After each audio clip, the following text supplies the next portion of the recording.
করছি বায়ান শোনো মুসলমান, করছি বায়ান শোনো মুসলমান, এক যুবকের ঘটনা।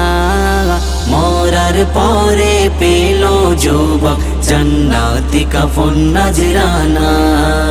মরার পরে পেল যুবক জান্নাতি কাফন নজরানা। কেমন ছিল দিওয়ানা, শুনুন তাহার ঘটনা। ঘটনা কেমন ছিল দিওয়ানা, শুনুন তাহার ঘটনা। হযরত আবু আবদুল্লাহ হতে করিল বর্ণনা। আমার সাথে পড়িত নামাজ এক যুবক যে অজানা। আমার সাথে পড়িত নামাজ এক যুবক যে অজানা। নামাজ শেষে করিত জিকির, নামাজ শেষে করিত জিকির, খোদার প্রেমে দিওয়ানা। মরার পরে পেল যুবক জান্নাতি কাফন নজরানা।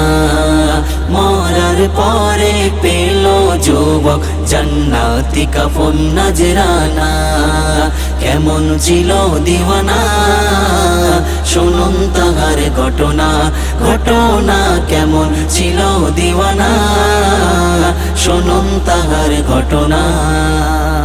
হঠাৎ একদিন ডাকিল যুবক আবু আবদুল্লাহকে, তোমার হাতের কোরআন খানি দাও না গো আমাকে। তোমার হাতের কোরআন খানি দাও না গো আমাকে। যুবকের ওই কথা শুনিয়া, যুবকের ওই কথা শুনিয়া দেরি আর করলো না। মরার পরে পেল যুবক জান্নাতি কাফন নজরানা। মরার পরে পেল যুবক জান্নাতি কাফন নজরানা। কেমন ছিল দিওয়ানা, শুনুন তাহার ঘটনা। ঘটনা কেমন ছিল দিওয়ানা, শুনুন তাহার ঘটনা।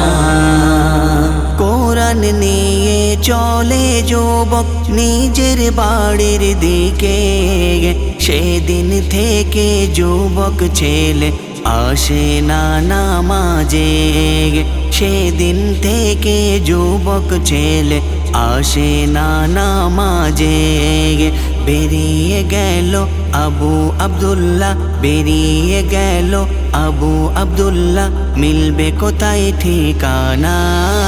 মরার পরে পেল যুবক জান্নাতি কাফন নজরানা। মরার পরে পেল যুবক জান্নাতি কাফন নজরানা। কেমন ছিল দিওয়ানা, শুনুন তাহার ঘটনা। ঘটনা কেমন ছিল দিওয়ানা, শুনুন তাহার ঘটনা। গিয়ে দেখে যুবক ছেলে হারালো দুনিয়া। বুকে কোরআন তসবিহ হাতে ছিল খোদার দিওয়ানা।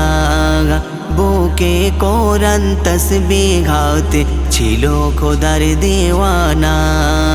এমডি কবিরুল খোদার বিধান, এমডি কবিরুল খোদার বিধান কবু যে ভুলো না। মরার পরে পেল যুবক জান্নাতি কাফন নজরানা। মরার পরে পেল যুবক জান্নাতি কাফন নজরানা। কেমন ছিল দিওয়ানা, শুনুন তাহার ঘটনা। ঘটনা কেমন ছিল দিওয়ানা, শুনুন তাহার ঘটনা।